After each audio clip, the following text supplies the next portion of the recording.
E aí, beleza, pessoal? Depois de uns dias aí de folga, né, de feriado, voltei aqui para trazer um vídeo para vocês. Hoje eu vou fazer um vídeo um pouquinho diferente, tá? Hoje eu vou falar um pouquinho sobre um tempo verbal, sobre o past continuous, ou como alguns livros trazem também como past progressive, tá? É a mesma coisa, independente do nome, continuous ou progressive, é o mesmo tempo verbal. Então, tanto faz chamar como continuous ou progressive. Observando o nome do tempo verbal, o que eu posso tirar de informação só olhando para o nome do tempo verbal? Uma vez isso não era interessante, a gente não precisava saber o nome do tempo verbal, isso era coisa de professor, né?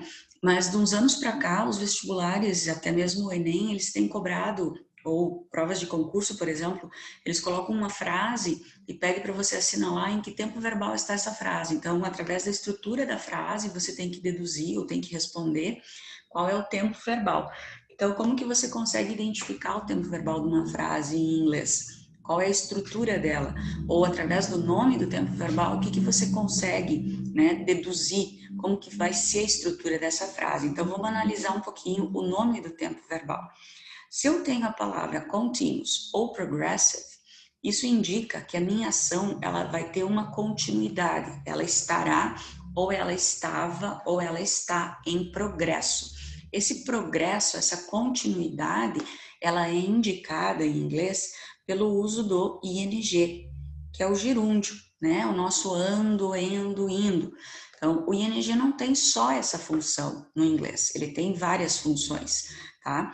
Mas a principal, ou talvez a mais conhecida de nós brasileiros, é o gerúndio, é formar o gerúndio, tá?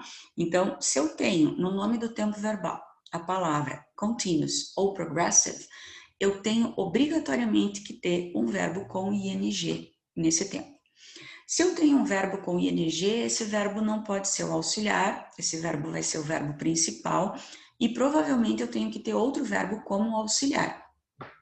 O verbo mais comum e talvez o verbo mais conhecido do inglês e que é um auxiliar também é o verbo to be, né? Então, eu vou ter o verbo to be. Só que vejam bem, eu já tenho no nome do tempo verbal me dizendo em que tempo eu terei o verbo to be. Ele vai estar no passado, tá? Então, pelo nome do tempo verbal, eu já sei que a estrutura desse tempo vai ser o verbo to be conjugado no passado, porque o nome é past, né?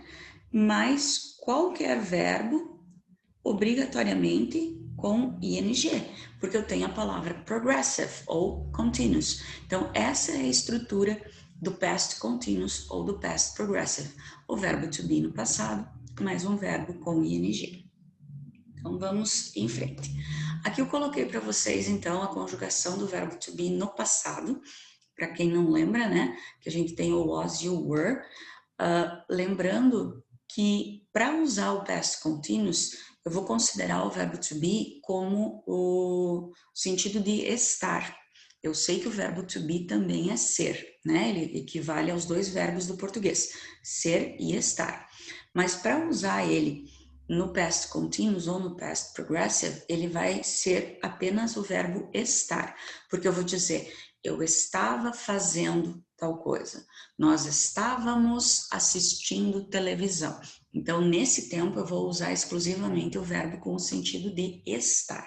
Então, eu coloquei aqui conjugado para vocês, já como verbo estar, o to be no passado.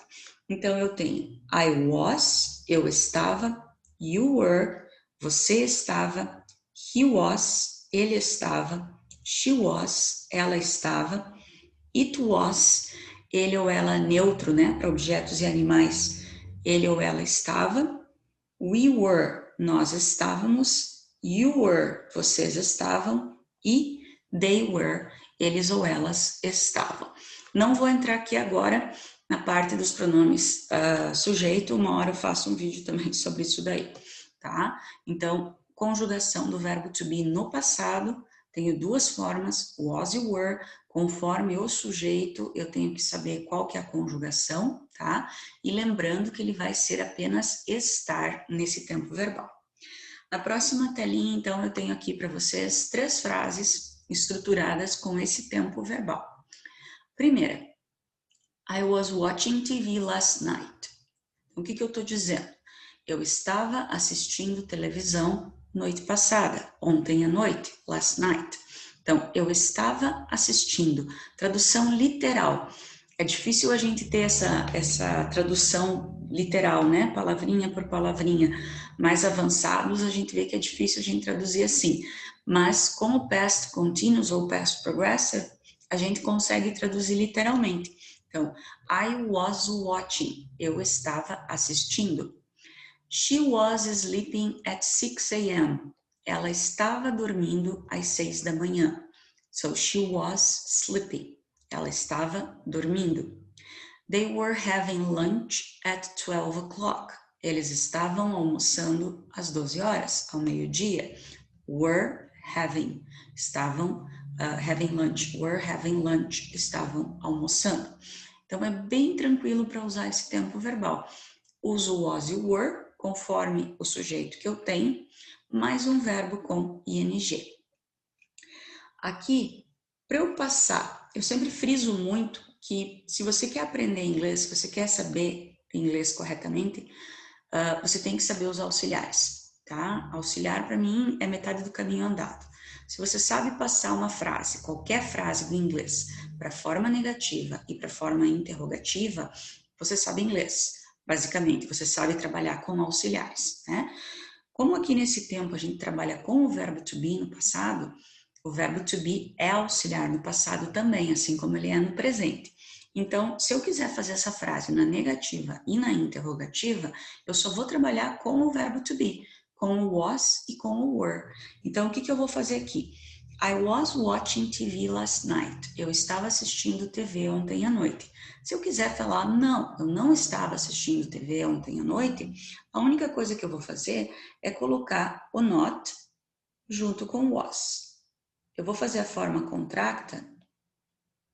I wasn't watching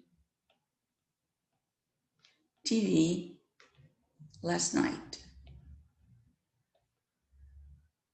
Mas nada impede de vocês escreverem o was not. Mas tem que saber as duas formas, tá? É bom que vocês conheçam as duas, porque vocês não sabem qual forma que vocês vão encontrar numa leitura ou que alguém vai falar para vocês num dia qualquer aí. Então, tem que saber a forma contracta, wasn't, e a literal, was not. E mesmo porque a gente acaba falando, às vezes, a forma contracta ou a forma literal.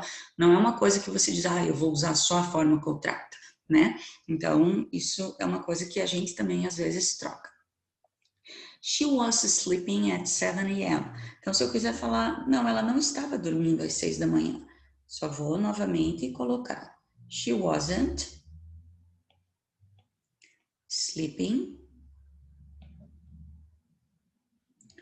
at 6 a.m. Posso usar novamente aqui, ó. Oops, was not.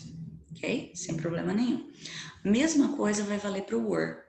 Então, eu vou ter, they were having lunch at 12 o'clock. Então, eu vou falar a negativa. They weren't having lunch at 12 o'clock. Sempre tem um cachorro para latir, né? Incrível isso. Posso usar were not, ok? Sem problema nenhum para fazer a negativa com a forma literal. Então, bem tranquilinho, né? Eu acho que eu não fiz outra tela, mas vamos aqui para outra página. Se eu quiser fazer perguntas, o que vai acontecer? Tem que ter o auxiliar na frente do sujeito, né? É regra de inglês. Então, o que eu vou fazer? Eu vou jogar o was e o were para frente do sujeito na pergunta. Simples. Então, eu vou perguntar assim, por exemplo. What were you doing last Sunday? O que você estava fazendo domingo passado? So, what were you doing last Sunday? O were que estava aqui, ó, na afirmativa, ele vem para frente do sujeito na pergunta, na interrogativa. Então, eu vou responder, I was traveling. I was traveling with my family.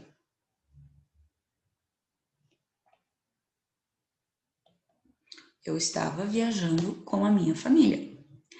Isso vai valer para o was também. Eu posso dizer, por exemplo, e para respostas yes or no questions, né, que a gente fala. Posso fazer assim, por exemplo, was she using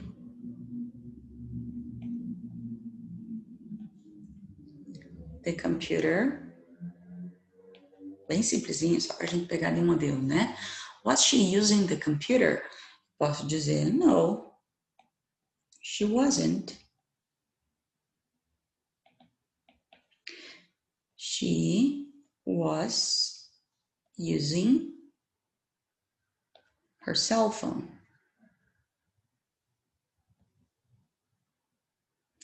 Não, ela não estava usando o computador, ela estava usando o celular. Então, tanto faz as respostas yes or no questions, que são aquelas que começam com auxiliar, né? Eu tenho aqui o caso do auxiliar que estava depois do sujeito, ele vem para frente do sujeito na pergunta, tá? E como pode ser também perguntas de informação, que tem as question words, né? Que nem a primeira aqui que eu tenho what, tá? Não interessa, o que interessa é que eu vou ter o auxiliar na frente do sujeito. São duas regrinhas que eu gosto de ensinar sempre para os meus alunos e eu bato muito nessa tecla. E geralmente eu coloco lá no cantinho do quadro toda a aula. Quem é meu aluno vai lembrar disso. Eu coloco assim lá no cantinho, lá em cima no quadro, sempre, né? Duas regrinhas básicas para você saber inglês. Auxiliar mais not para fazer as negativas, tá? A gente nunca joga o not de paraquedas no meio de uma frase, ele sempre vai estar junto com o auxiliar. E numa pergunta, auxiliar na frente do sujeito, tá? Essas duas regrinhas aqui tem que acompanhar vocês para sempre. Enquanto vocês quiserem falar inglês, vocês têm que saber trabalhar com auxiliares e vocês têm que saber essas duas regrinhas aqui, ó. Essas aqui são essenciais para quem quer saber inglês.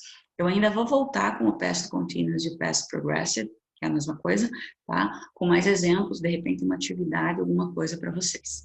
Se vocês gostaram do vídeo, deixa o joinha aí para mim. Beleza, pessoal? Até a próxima.